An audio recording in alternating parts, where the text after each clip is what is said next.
Assalamualaikum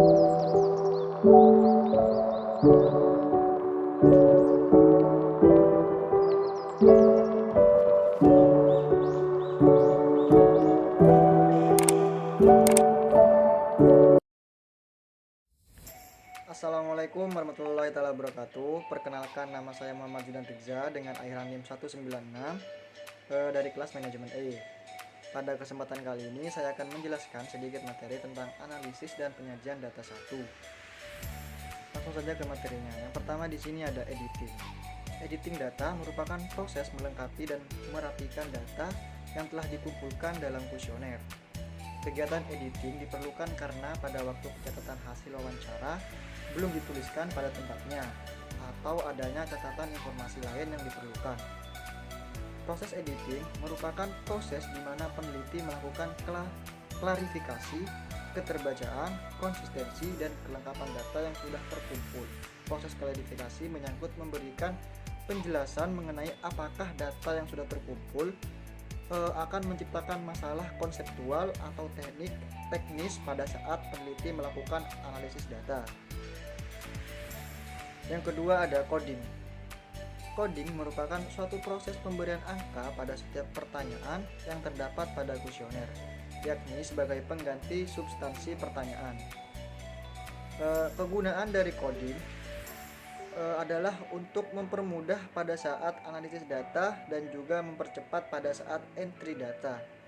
Pengkodean data dilakukan untuk memberikan kode yang spesifik pada respon jawaban responden untuk mempermudah proses pencatatan data. Selanjutnya adalah tabulasi data. Tabulasi data merupakan suatu bentuk deskripsi yang sifatnya umum dari skor hasil scoring atau dari hasil penetapan skor pada item tertentu. Biasanya pemberian skor ini karena kita ingin mengukur suatu data perilaku, misalnya sangat setuju, sangat puas, dan sebagainya. Dalam melakukan tabulasi diperlukan ketelitian agar tidak terjadi kesalahan. Selanjutnya adalah analisis data statistik deskriptif. Analisa statistik deskriptif bertujuan untuk mengumpulkan, mengelola, dan menganalisis data sehingga dapat disajikan dalam tampilan yang lebih baik. Ghazali 2016. Tujuan digunakannya statistik deskriptif diharapkan dapat memberikan penjelasan secara umum mengenai masalah yang dianalisa agar pembaca lebih mudah untuk memahaminya. Statistik deskriptif dapat memberi informasi mengenai ukuran pemusatan data, ukuran penyebaran data, kecenderungan suatu gugus, dan ukuran letak. Selanjutnya adalah analisis data statistik inferensial, uji kualitas data. Statistik inferensial merupakan metode yang menggunakan rumus statistik dan hasil perhitungan dijadikan sebagai pedoman dalam membuat kesimpulan secara umum atau mengeneralisasikannya. Di sini ada uji validitas. Uji validitas merupakan uji yang dilakukan peneliti untuk menunjukkan sejauh mana alat ukur yang digunakan dalam mengukur apa yang diukur. Sebagai contohnya, jika Anda ingin mengukur berat badan, maka harus menggunakan timbangan. Yang kedua ada uji reliabilitas. Menurut Sumadi Suryabrata 2004, reliabilitas menunjukkan sejauh mana hasil pengukuran dengan alat tersebut dapat dipercaya atau diandalkan. Dengan kata lain, reliabilitas menunjukkan konsistensi suatu alat pengukur di dalam pengukur gejala yang sama.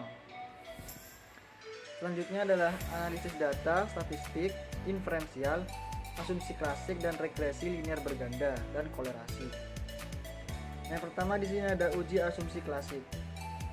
Merupakan persyaratan statistik yang harus dipenuhi pada analisis regresi linear berganda yang berbasis ordinary least square atau OLS. Pengujian ini dilakukan untuk dapat memberikan kepastian agar koefisien regresi tidak bias serta konsisten dan memiliki ketepatan dalam estimasi.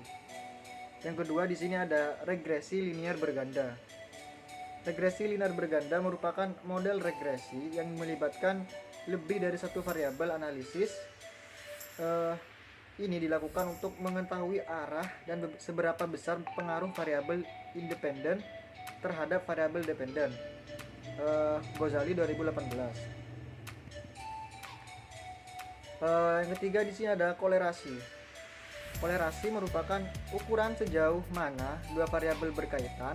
Pada dasarnya, fungsi kolerasi yaitu untuk melakukan standarisasi pada hasil covariance atau ukuran hubungan antara dua variabel yang didapat. Mungkin itu saja yang dapat saya sampaikan. Kurang lebihnya mohon maaf. Assalamualaikum warahmatullahi wabarakatuh.